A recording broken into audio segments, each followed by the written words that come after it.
6 days left of the transfer window. Will Arsenal make a late move for Lyon's Houssem Aouar? Today we will find out what Fabrizio Romano has been saying. We will also discuss Arsenal's 6-0 victory over West Brom in the Carabao Cup, and how close is Willian to leaving Arsenal. Let's find out in today's episode of The Transfers FC.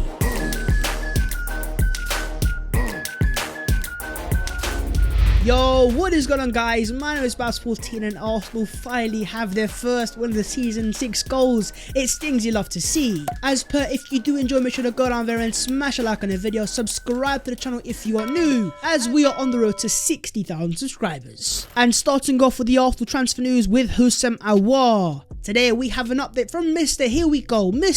Fabrizio Romano, as he has confirmed that Tottenham and Arsenal have been offered the chance of signing Houssem Aouar as a new midfielder. The first answer has been from Spurs, who have said he is not a priority, but Aouar will be one to keep an eye on till the end. Yesterday we discussed the possibility of signing Aouar on a loan with an obligation to buy, and today Mr. has confirmed that Tottenham, Nando's FC and Arsenal have been offered the services of Houssem Aouar. And even the Mirror today have confirmed that Aouar remains a target for Arsenal until the end of the transfer window, with a loan the most likely option for the Lyon midfielder. So Arsenal apparently still hold interest in the player, or at least according to the Mirror. And if it is to be a loan with the obligation to buy, personally I don't see how Arsenal can say no to the player. The quality, the caliber, the age, the profile, and just the baller is Houssem Aouar. He of course was a player that Arteta is a massive fan of and was our #1 target as the attacking midfielder last summer. The fact that Lyon are openly offering Aouar to Tottenham and Arsenal says to me they are desperate to get him off their books. They need the money, and they understand with Aouar having 1 year left on his contract next summer, they are only going to get less and less money for the French central attacking international midfielder. But in terms of Arsenal Football Club, what are we going to do? Having already signed Martin Odegaard and also having Emil Smith-Rowe, do Arsenal require a brand new attacking midfielder? And of course Arsenal want to sign a right back and potentially a centre forward. Is Houssem Aouar the priority for Arsenal? But Arteta and Arsenal have always made it clear, if an opportunity does arrive on the market, they're going to be there at the scene. And to get the player, the quality of Houssem Aouar, the age of Houssem Aouar on a loan transfer, for me, that is a massive opportunity that Arsenal should be taking. But what are your own thoughts on a Houssem Aouar and on a loan transfer being offered to Arsenal? Do you accept Aouar at Arsenal? Do we need him or do we not? But as Fabrizio Romano says, let's keep an eye on this transfer. Fiorentina have confirmed the signing of Lucas Torreira on loan with the option to buy. Confirmed, here we go, done deal. Lucas Torreira on a loan with an option to buy to Fiorentina. Arsenal will get 1.5 million euros, of course, in upfront loan fee, and if Fiorentina do exercise their option to buy, Arsenal will get a further 15 million euros. And it's been confirmed that Torreira will wear the number 18 shirt at Fiorentina. He is now out the door. Arsenal get a cheeky little loan fee and also wages off the book.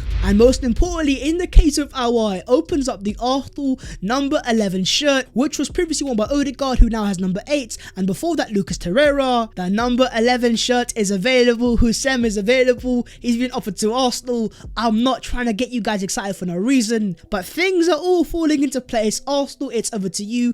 Aouar for Torreira, number 11 shirt is available. Let's see what you guys do. But in terms of Lucas Torreira, best of luck at Italy, best of luck at Fiorentina. Hopefully you rip it apart there, and thank you for that wonderful, beautiful goal against Spurs in the 2018 North London derby. That, mi amigo, will never be forgotten. Moving on, let's discuss Arsenal's 6-0 victory over West Brom. Yes, you heard that right, 6 goals, Arsenal Football Club, and most importantly a dub, and a massive dub, of course, in the Carabao Cup. Yes, I understand it's West Brom, so I'm not going to get too carried away, but overall it was a much needed win and a very, very decent performance. In terms of the lineup, Arsenal were Ramsdale, Tavares, Chambers, Holding, Kolasinac, Elneny, Xhaka, Odegaard, Pepe, Saka and Aubameyang. It was a strong lineup from Mikel Arteta, and I'm not quite sure, but if Arsenal were to win the Carabao Cup, does that mean Arsenal could get qualification to the Europa League? Potentially. One of the surprise starters was Sead Kolasinac, who of course looks set to join Fenerbahce if all things go to plan, and I think the only reason for this was because Arsenal did not have any other left-footed centre-back. Kolasinac left-footed, so Arteta just said, you know what, why not? You're getting paid over 100 bags a week, you might as well throw him in there. And in terms of Ainsley Maitland-Niles not involved from the start, came off the bench, has this also confirmed that he is on his way out of Arsenal. And on the other Arsenal starters, and Ramsdale, who had a pretty decent debut, keeping a clean sheet as well, it's things you love to see. And also when it came to playing out of the back, Ramsdale was pretty top notch. Nothing too special, but overall calm and composed, and that calmness makes the team calm down as well. And that in turn just helps Arsenal out when it comes to playing out of the press and overall calming down the nerves of the entire team. But the question for you guys, Ramsdale or Bernd Leno against Man City on the weekend? We also saw a start for Martin Odegaard, who got an assist for Bukayo Saka, and overall very composed, dropping up deeper, allowing Arsenal to go into the 2-3-5 formation. But the fact that he was taken off so early says to me that we could see Odegaard starting against Man City also on the weekend. Bukayo Saka and Nicola Pepe both starting as the wingers, and both had pretty decent performances. Pepe himself got a goal and got an assist, and Bukayo also getting a goal. Constant goal threads, great runs in behind, and once again showing the quality they do have when given the chance to make those runs in behind. But of course the star of the show was La Captain, Pierre-Emerick Aubameyang, of course backing himself a cheeky little hat-trick, and it's things you love to see, and most importantly for Aubameyang, it's things that he needed. He needs the confidence, he needs the goals. To get 3 goals is a massive boost going into the Man City game, and playing as a centre forward, Arsenal gave him the chances and he certainly took them. With Lacazette also back and available, who do you want to see start as a centre forward, Aubameyang or Lacazette against Man City? But overall 6 goals and your boy is not going to complain. And the second half we really saw what Arsenal were capable of, but at the same time this was a young West Brom team, a championship team, and so this is no reason for Arsenal fans to start getting carried away. No, we are not back. We've still got a lot to go forwards and harder teams to face. But overall 6 goals and a gargantuan dub. Of course your boy's going to take that. Thank you very much. And having seen the Arsenal starters today,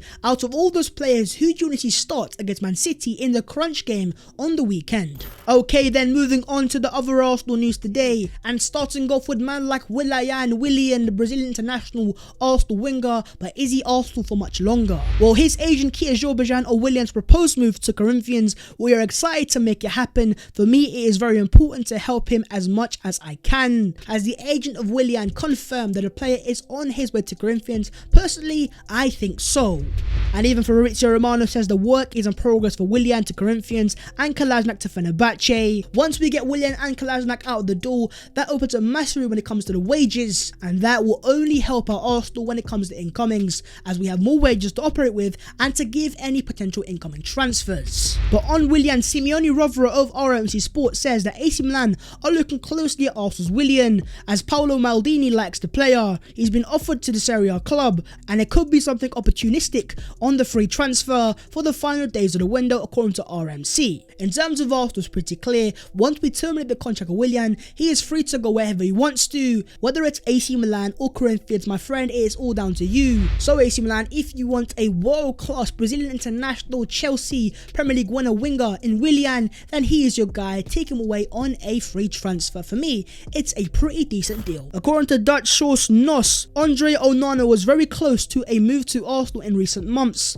After the player spoke several times with the club, a move to Lyon also fell through for Onana, and if the situation doesn't change in the coming days, he will walk on a free after this season. Now, I understand that Arsenal have just signed Aaron Ramsdale, but if Bernd Leno is to leave Arsenal at the end of the season, as many people have reported, if Andre Onana is available on a free transfer, Arsenal Football Club, for me, I'll be snapping this guy up every day of the week, because I still believe he is a top draw, world-class goalkeeper in my opinion. And if he's available for a free transfer, Arsenal, this is the opportunity of opportunities, and personally, how can you say no to that? But at the same time, the likes of Inter and other top clubs will also be after Onana. But would you guys take Andre Onana after the signing of Aaron Ramsdale? Miguel Delaney says sources within the club insist Mikel Arteta is going nowhere for the moment. They even talk about how he calls the shots with a lot of the hierarchy. Some have even started calling him the mini Arsene. Such is his extent of his control. Mikel Arteta has so much control, and you know what, there's a reason why. Arteta is the manager of Arsenal Football Club,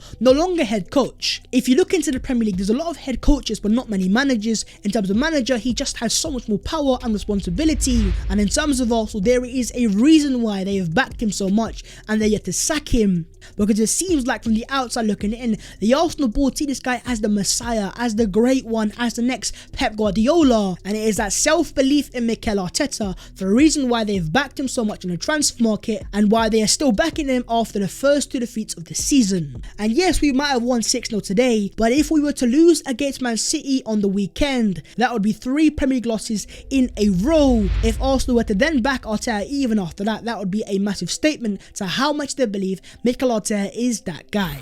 But the same source, Miguel Delaney, also claims those close to Antonio Conte insist he has little interest in taking over at Arsenal. He just doesn't think he could compete with that team as it is. And it makes a lot of sense. A lot of Arsenal fans want Antonio Conte, but look at the state of our team and look at the clubs that Conte has gone to. Inter and Chelsea, these are clubs that had massive infrastructure and money to spend. And while Arsenal have that, Arsenal see themselves as more of a project club and less short term. And while many might disagree with that, in terms of Arsenal, if they are to sack Arteta, I don't think Conte is the guy they're going to go to. And ask yourself the question, why would Conte want to come to Arsenal, especially with the current position we are currently in? But what are your own thoughts on Mikel Arteta, and do you think he's going to remain at Arsenal past the Man City game if we were to lose? And let's just say he was to get a sack, what manager would you then want to replace Arteta, as clearly it's not going to be Antonio Conte, and I am sorry to those hearts that I have just broken. But that is the video there. If you guys have enjoyed, make sure to go down there and smash a like on the video, and while you're down there, please do consider subscribing to your boy's channel. If you want to follow your boy on them social medias,